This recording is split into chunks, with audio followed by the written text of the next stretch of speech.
بسم اللہ الرحمن الرحیم۔ السلام علیکم ورحمۃ اللہ۔ ماہ مبارک الہی ہے، ماہ رمضان اور قرآن کی بہار۔ کتنا ہی اچھا ہو کہ ہم ایک ایسے بہت ہی اہم دو سوروں کا انتخاب کریں جن دو سوروں کا انتخاب پروردگار عالم نے ہمارے لیے کیا اور ہمیں بتایا کہ یہ دو سورے اتنے اہم ہیں کہ رمضان المبارک کی جو پیک ہے، جو عروج ہے شب قدر، اور شب قدروں میں جو سب سے اہم رات ہے 23 اس میں ان دو سوروں کو پڑھو۔ آپ سمجھ گئے ہوں گے وہ دو سورے ہیں عنکبوت اور روم۔ حدیث بہت زیادہ اوتھینٹک اور مزے کی ہے کہ امام جعفر صادق علیہ السلام ابو بصیر جو بہت ہی عظیم ان کے صحابی ہیں، وہ روایت کر کے کہہ رہے ہیں کہ امام نے یوں فرمایا کہ جو شخص سورہ عنکبوت، سورہ روم کی تلاوت 23ویں کی رات کو کرے تو کیا ہوگا؟ امام نے کیا فرمایا؟ یہ بہت عجیب بات۔ امام نے فرمایا واللہ یا ابا محمد فہو من اہل الجنہ، خدا کی قسم وہ بھی قسم باسم جلالہ، کہ خدا کی قسم کہ وہ اہل جنت میں سے ہوگا، لا استثنی فیہ ابدا۔ پھر امام فرماتے اس میں کسی قسم کا کوئی استثناء نہیں ہے۔ جس نے بھی اس کو سمجھا، یہ سمجھنا، تلاوت بغیر سمجھے ہوئے ہوتی ہی نہیں ہے، ٹھیک ہے نا؟ تلاوت کا مطلب یہی ہوتا ہے کہ آپ پڑھیں اور اس کے پیچھے چلیں، ٹھیک ہے؟ تو جس نے بھی اس کو سمجھا، اس لیے ہم سمجھنے کی کوشش کریں، تو پھر فرما رہے اس میں کسی قسم کا استثناء نہیں کروں گا، یعنی کوئی ایکسیپشنل نہیں ہے، نہ ہی مجھے اس کا کوئی خوف ہے کہ میں نے جو قسم کھائی ہے اس میں اللہ شاید اس پر میرے لیے گناہ مقرر کرے گا، مجھے یہ خوف بھی نہیں ہے، یعنی میں اتنے اطمینان کے ساتھ کہہ رہا ہوں، لا اخاف ان یکتب اللہ علی فی یمینی اسما۔ اس طرح کی احادیث آپ کو ریئرلی بہت ہی کم ملتی ہے جس میں اتنی تاکید کی جائے کہ کیونکہ ان دونوں صورتوں کو اللہ کے نزدیک ایک بہت ہی عظیم مقام اور منزلت حاصل ہے، اس لیے امام صادق علیہ السلام نے ایک خاص یقین کے ساتھ یہ بشارت دی ہے کہ ان دو صورتوں پہ ہم عمل کر لیں تو ہماری نجات ہی نجات ہے۔ تو آئیے چلتے ہیں اور بسم اللہ کرتے ہیں۔ بسم اللہ الرحمن الرحیم۔ پہلی آیت الف لام میم، یہ آیت حروف مقطعات میں سے ہے اور دونوں سورہ الف لام حروف مقطعات سے شروع ہو رہے ہیں، اور یہ بھی ایک بہت اچھی اس بات کی علامت ہے کہ اس کے بعد جو ہے نا وہ ایک بہت اہم یوزلی میسج ہوتا ہے، زیادہ تر قرآن کی اہمیت کے بارے میں ہوتا ہے۔ تو یہاں پر پہلی آیت الف لام میم ہے، اور اصل جو سب سے اوتھینٹک بات الف لام میم کے بارے میں وہ یہ ہے کہ یہ ایک راز ہے، سیکرٹس ہے اللہ اور اللہ کے رسول کے درمیان، کیونکہ اللہ نے اس کو سیکرٹ رکھا ہے، تو ہمیں جو باتیں بتائی جاتی ہیں وہ کچھ احادیث میں بس وہ گمان ہے، حد سے یقینی ہمیں کچھ پتہ نہیں ہے۔ دوسری آیت حسب الناس ان یترکوا ان یقولوا آمنا وهم لا یفتنون، کیا لوگوں نے یہ حساب، یہ خیال کر رکھا ہے، احسبہ یعنی کیا، حسبہ حساب کر رکھا ہے لوگوں نے کہ ہم انہیں ان یترک، ہم انہیں چھوڑ دیں گے انہی کے حال پر، صحیح ہے نا؟ ان پر اس سے کچھ حساب کتاب نہیں لیا جائے گا۔ کب؟ ان یقولوا آمنا، کہ وہ صرف بولیں، کہیں زبان سے کہ ہم ایمان لائے ہیں، اور یہ کہ وہ آزمائے نہیں جائیں گے، وہم لا یفتنون، ان پر کوئی آزمائش نہیں آئے کہ بس انہوں نے کہہ دیا یہ کافی ہے، ایسا ہوگا؟ یہ سوالیہ۔ تو سورہ عنکبوت کی دوسری آیت جس سے آغاز ہو رہا ہے سورہ، وہ ہے ایک سوال، ٹھیک ہے؟ بہت اہم ہے ہمیں جھنجھوڑنے کے لیے۔ احسب الناس ان یترکوا ان یقولوا آمنا وهم لا یفتنون، کہ صرف زبان کے ہلا دینے سے، لب کی جنبش سے، صرف تلفظ کرنے سے کہ I'm a مؤمن، I'm a مسلم، مسائل حل ہو جائیں گے؟ نو وے، بالکل بھی نہیں، صحیح؟ یہ ایسا نہیں ہوگا۔ اگلی آیت میں دیکھیں اللہ نے کیا کہا ہے، وَلَقَدْ فَتَّنَّ الَّذِينَ مِنْ قَبْلِهِمْ، اور یقیناً ہم نے ان سے پہلوں کو بھی آزمایا ہے، ہم انہیں آزما چکے ہیں۔ فتنہ فتنہ آزمائش کو کہتے ہیں عربی زبان میں، ٹھیک ہے؟ کیوں اللہ نے آزمایا ہے؟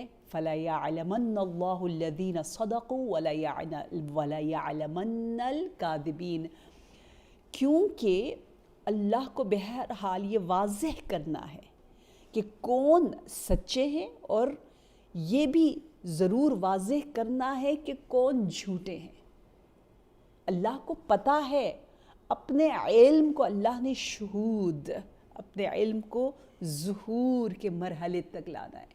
لوگ کہتے ہیں نا اللہ نے پتہ کرنا ہے، اللہ کو کیا پتہ نہیں ہے؟ اللہ نے اپنے علم کے خاطر ہمیں آزمائش اور امتحان میں ڈالنا ہے۔ نعوذ باللہ، ایسا نہیں ہے، اللہ کو پتہ ہے، لیکن استحقاق this person is really deserve this reward or this status and درجہ، یہ ثواب کب ملے گا؟ اس وقت ملے گا جب وہ عمل کے میدان میں آئے گا، تو میں مستحق ہوں یا نہیں ہوں وہ پتہ چلے گا عمل کے ذریعے۔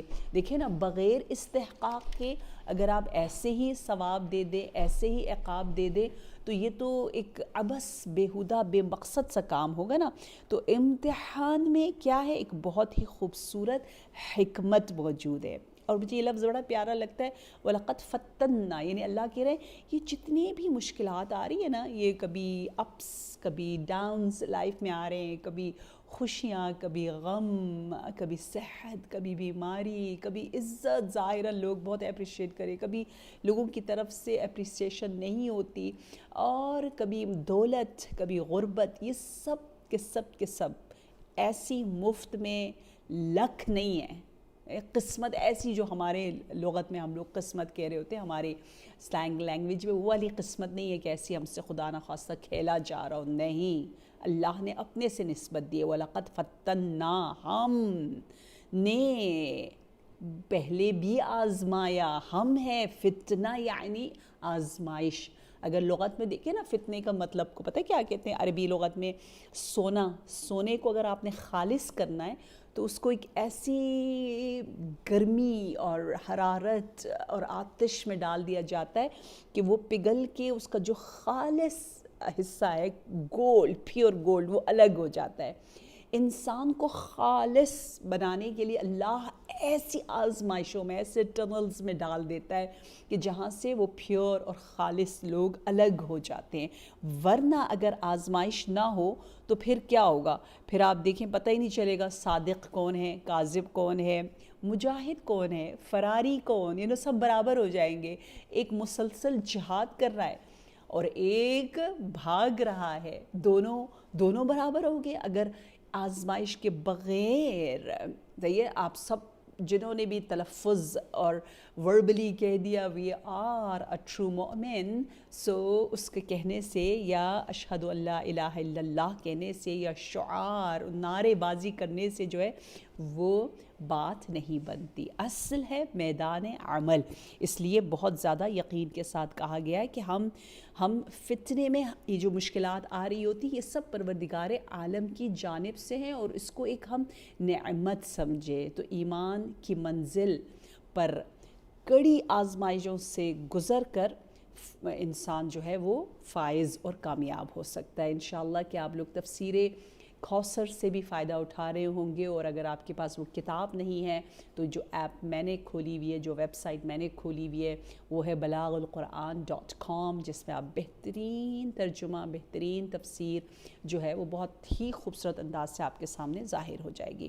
اب چلتے آیت نمبر 4 کی جانب، جس میں پروردگار عالم پھر اسی بات کی طرف اشارہ کر رہا ہے کہ ام حسب الذین یعملون السیئات ان یسبقونا ساء ما یحکمون، برائی کے مرتکب افراد کا یہ خیال کرتے ہیں، صحیح ہے، جنہوں نے جو مرتکب ہوئے برائی میں، وہ ان کا خیال یہ ہے کہ وہ اللہ سے، یعنی وہ ہم سے بچ نکلیں گے، فرار کر جائیں گے۔ کتنا برا فیصلہ ہے جو یہ کر رہے ہیں۔ ساء ما یحکمون، یہاں پھر وہ حسبہ آیا، کیا یہ گمان کرتے ہیں الذین یعملون السیئات، ان یسبقونا، سبقت لے جانا، فرار کرنا، کہ ہماری حکومت سے انہیں فرار کوئی اسکیپ کر جائیں گے، جس طرح دعائے کمیل میں نا لا یمکن الفرار من حکومتک، اور انتقام اللہ نہیں لے سکے گا. نعوذ باللہ جو ہے وہ ہم برائی کرتے چلے جائیں اور جو ہے وہ اس کا کوئی بدلہ نہیں ہوگا، ایسا نہیں ہے. آپ کو پتہ ہے کہ بعض سورہ عنکبوت کی آیات سے پتہ چلتا ہے کہ یہ اس وقت اس سورہ کے کچھ آیات نازل ہوئی جب مسلمان بہت کٹھن حالات میں، مکہ میں ان کی بڑی سخت لائف تھی، کیونکہ بعض مسلمانوں کو حبشہ کی طرف ہجرت کر کے جانا پڑا. یہ یعنی ایسے سخت حالات میں جہاں اللہ کہہ رہے مومنوں سے میں امتحان لوں گا، وہاں کہہ رہا ہے کہ مشرکین یا ظالمین سے میں انتقام لوں گا، وہ بھی بھاگ کے نہیں جا سکتے. ٹھیک ہے، تو اس لیے اس پر بہت زیادہ تاکید ہے. مومن اینڈ منافق اور ظالم دونوں کا ذکر ہے. اور بہت انٹرسٹنگ بات یہ ہے کہ اس سورے کی تلاوت کا جو ثواب بتایا نا، اس میں یہ بھی بتایا ہوا ہے کہ جو اس سورے کو سمجھے گا، پڑھے گا، عمل کرے گا، تو دنیا میں قیامت تک جتنے بھی مومن ہیں، ہر مومن کے بدلے اس کو 10 حسنہ ملے گا، 10 نیکیاں ملیں گی. کتنے مومنین ہیں. اور ہر منافق کے بدلے بھی اس کو 10 نیکیاں ملیں گی. کتنی پیاری خوشخبری ہے. تو یہ اس سورے کو اپنے جان دل سے لگا لیں. اور جب شب قدر آپ پڑھیں نا اس سورے کو، تو تفسیر برہان کی والیوم نمبر 4 میں بتایا گیا ہے کہ ایسا کریں کہ پانی آپ رکھ لیں اور اس کو پڑھ کے اس پانی پر پھونکیں. اس پانی کو اگر آپ پئیں گے تو آپ کو شرح صدر ملے گی، آپ کے دل کو سکون ملے گا. اگر اس کے چھینٹے آپ چہرے پہ لگائیں گے تو چہرے پہ نکھار آئے گا. اس پانی کو پی کر اگر آپ سو جائیں گے تو آپ کی نیند بہت اچھی ہوگی. تو سورہ عنکبوت 69 آیات ہیں، اور صدر اسلام کے جو مسلمان تھے، جو بہت ہی منورٹی میں تھے، ان کو تسلی، تشفی، ان کو سکون دینے کے لیے بہت سی اس میں آیات آئی ہوئی ہیں. اور یقیناً یہ سورہ توحید سے لبریز، اور جتنا ہم آگے جاتے جائیں گے ہمیں پتہ چلے گا کہ کیوں پروردگار عالم نے اس سورے کو ایک خاص عظمت دے رکھی ہے کہ شب قدر میں یہ سورہ جو ہے وہ پڑھا جا رہا ہے. ٹھیک ہے، اب چلتے ہیں ہم آیت نمبر 5 کی جانب. اور ہر آیت کا پڑھنا ماہ مبارک رمضان میں کیا ہے؟ ایک پورے قرآن کے پڑھنے کے برابر ہے. وہ تو پڑھنا ہے، اور جو سمجھے تو خدا جانے اس کا کتنا زیادہ اجر ہے.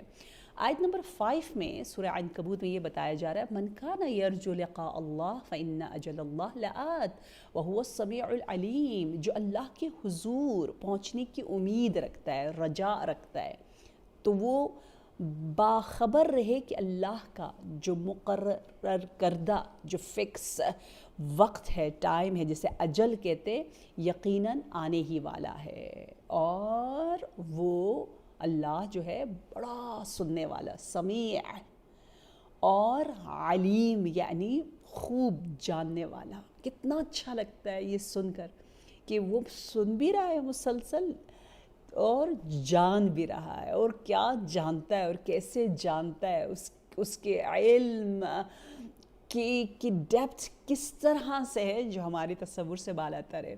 تو کتنا سکون ملتا ہے کہ اچھا میرا خالق جو مجھے اتنا چاہتا ہے اور جس پر میرا پورا بھروسہ ہے، جس کی قدرت اور جس کی سلطنت پر میرا پورا ایمان ہے، اور میں جس پر پورا توکل کرتی ہوں، اور جس سے میں پورے وجود کے ساتھ محبت کرتی ہوں، اور وہ مجھ سے محبت کرتا ہے، وہ سمیع بھی ہے، علیم بھی ہے. اور اللہ یہاں یہ کہنا چاہ رہا ہے کہ تم نے اچانک یہ موت، یہ قرآن میں کہتے ہیں کوئی 10 مرتبہ سے زیادہ تقریباً یہ ذکر آیا ہے کہ موت جو ہے وہ آئے گی، لقاء الہی کا وقت آئے گا. یعنی اس کا مطلب یہ ہے کہ اللہ کے سامنے حساب کے لیے ہم بالکل ڈائریکٹلی اللہ کے سامنے حاضر ہوں گے. اسے کہتے ہیں لقاء الہی، یعنی جہاں تمام کے تمام حجاب ہٹ جائیں گے. من کان یرجو لقاء اللہ، لقاء الہی کا وقت آنے والا ہے. امام سے پوچھا گیا کہ ایسا کیوں ہوتا ہے کہ کچھ لوگ مرتے ہیں ان کی آنکھیں کھلی ہوتی ہیں اور کچھ موت کے وقت ان کی آنکھیں بند ہوتی ہیں. تو امام نے جواب دے کر کہا کہ جس کی آنکھ کھلی تھی موت نے اسے اتنی بھی فرصت نہیں دی کہ وہ بند کر سکے، اور جس کی آنکھ بند تھی اس کو اتنا موقع ہی نہیں دیا کہ وہ اس کو کھول سکے. اچانک آ جاتی ہے فَإِنَّ أَجَلَ اللَّهِ لَآتٍ، یہ وہ مقرر کردہ وقت یقیناً آ جائے گا. لیکن جب آپ کو یہ پتہ چلتا ہے تو آپ، یہ موت انسان کو انسان بناتا ہے، انسان کی زندگی میں ایک پرپز، ایک ویژن، ایک سکون لے کر آتا ہے. اور یہاں یہ بھی بتایا جا رہا ہے، مومنوں کو ایک تسلی دی جا رہی ہے کہ مشرکین اللہ کی گرفت سے نکل کر کہیں نہیں جا سکیں گے. اللہ ان سے انتقام لے گا. اللہ مومنین سے جہاں آزمائش لے رہا ہے، اور آپ کو پتہ ہے نا مکہ میں کتنی ٹف لائف تھی، کتنی سخت زندگی تھی. ابھی ہمارے پاس جتنی بھی آزمائشیں ہیں ان کے مقابلے میں تو صفر ہے، کچھ بھی نہیں ہے، زیرو ہے. تو ہمیں کتنی قوت قلب ملتی ہے. آیت نمبر 6 کی جانب جائیں. وَمَنْ جَاهَدَ فَإِنَّمَا يُجَاهِدُ لِنَفْسِهِ إِنَّ اللَّهَ لَغَنِيٌّ عَنِ الْعَالَمِينَ. اور جو شخص جفا کشی کرتا ہے، محنت کرتا ہے، پورے وجود کے ساتھ سٹرگل کرتا ہے، من جاہدہ، تو کیا ہوگا؟ انما تو آپ لوگ انما یریدو کی وجہ سے جانتے، انما یعنی ایکسکلوسیولی، یقیناً، صرف اور صرف، تو صرف اس کا فائدہ صرف اور صرف خود نفس کے لیے، خود اس اپنے کے لیے، اپنے فائدے کے لیے وہ جفا کشی کرتا ہے. سارا فائدہ اس کا اپنا ہے. یہ جو اتنی آزمائش پروردگار عالم لے رہا ہے، اس پر کیا ہے؟ صحیح مصائب آلام کا جو مقابلہ کرتا ہے، وہ اس کا پورا کے پورا فائدہ خود انسان کو مل رہا ہے، اس کا مستقبل بن رہا ہے، اس کی ابدی زندگی آباد ہو رہی ہے. صحیح ہے. سو اللہ تبارک و تعالی کے بارے میں کیا کہا؟ ان اللہ لغنی عن العالمین. اللہ غنی ہے، بے نیاز ہے عالمین سے. ہمارے جہاد اور ہماری محنت اور ہمیں جو آزمائش میں اللہ ڈال رہا ہے، اس سے اللہ کو کوئی فائدہ نہیں مل رہا. اللہ کسی چیز کا محتاج نہیں ہے. اللہ نہ فرشتوں کا محتاج ہے، نہ انبیاء کا، نہ انسانوں کا. مثال کے طور پر میں اپنا گھر، اگر میرا گھر ہے اور میں سورج کی طرف اس کو بناتی ہوں، صحیح، میں سورج کی جانب بیٹھتی ہوں، تو سورج کو فائدہ ہے یا مجھے فائدہ ہے؟ مجھے فائدہ ہے. صحیح، سارا فائدہ میں خود لے رہی ہوں. آپ سورج پر احسان کر کے کہیں کہ سورج میں نے اپنا رخ تمہاری طرف کیا ہے، تو وہ تو ہنسے گا، کہے گا فائدہ سارا کے سارا تمہیں پہنچ رہا ہے. یہ سادہ فائدہ ہمیں، ان اللہ لغنی عن العالمین، اور اللہ تو یقیناً سارے عالمین سے بے نیاز ہے. یہ کوشش کا فائدہ خود انسان کو تکامل کی شکل میں مل رہا ہے. یہ بہت زیادہ سکون دیتا ہے یہ آیت کہ اللہ کس طرح سے ہمارے ساتھ ڈیل کر رہا ہے. آئی نو ایک ٹف پیریڈ سے گزارتا ہے، لیکن اس کا سارا کا سارا فائدہ خود انسان کو ہو رہا ہے. شاعر نے کیا خوب کہا، من نکردب خلق تھا سودی کنم بلکہ بر بندگان جودی کنم. میں نے اس لیے خلق نہیں کیا کہ مجھے کوئی سود مل جائے، کوئی فائدہ مل جائے، بلکہ میں نے بندگان اور بندوں پر جود و کرم کیا ہے خلق کر کے. آیت نمبر 7 کی بھی زیارت کرتے ہیں، جس میں پروردگار عالم پھر انہی مطالب کی طرف تاکید کرتے ہوئے فرما رہا ہے، والذین آمنوا وعملوا الصالحات لنکفرن عنہم سیئاتہم ولنجزینہم احسن الذی کانوا یعملون. اور جو لوگ ایمان لائیں اور نیک اعمال بجا لائیں، ہم ان سے ان کی برائیاں ضرور دور کر دیں گے اور انہیں ان کے بہترین اعمال کا صلہ بھی دیں گے. نمبر 1 یہاں اللہ مومنوں سے مخاطب ہے. اچھا، یہ آیت آپ پڑھ رہے ہیں نا، اس آیت پہ آپ عمل کر رہے ہیں نا، ہر مومن کے بدلے آپ کو 10 حسنات مل رہے ہیں. تو آپ دیکھیں مسلسل مومنوں کی بات ہو رہی ہے، منافقوں کی بات ہو رہی ہے اس سورے. مومن منافق مجاہد اور جو فراری ہیں ان کی باتیں ہو رہی ہیں. والذین آمنوا، ایمان کے بعد ہمیشہ کیا آتا ہے قرآن میں؟ عمل صالح. بس کوئی یہ نہ کہے کہ میرا دل پاک ہے، میرا دل پاک ہے. نہیں، ایسا ہو ہی نہیں سکتا. ایمان اور عمل صالح دونوں کے اثرات کا ذکر ہے۔ ایمان کے اثرات یہ ہے کہ ایمان کی وجہ سے، ایمان سے پہلے حالت کفر کے تمام گناہ معاف ہو جاتے، اور ایمان لے کر آنے کے بعد جو ہے کیا ہوتا ہے، پروردگار عالم جو حالت کفر کے تمام گناہ تھے ان کو کفارے کے طور پر انہیں پاک کر دیتا ہے، ٹھیک ہے۔ اور ایمان کے بعد بجا لانے والے تمام اعمال صالح کو پروردگار عالم اپنی بارگاہ میں قبول کرتا ہے، ان کا ہمیں اجر و ثواب دیتا ہے۔ تو ایمان کے بغیر نہ عمل صالح ہمیں کوئی فائدہ دے گا اور نہ ہی گناہوں سے ہمیں نجات ملے گی، ٹھیک ہے۔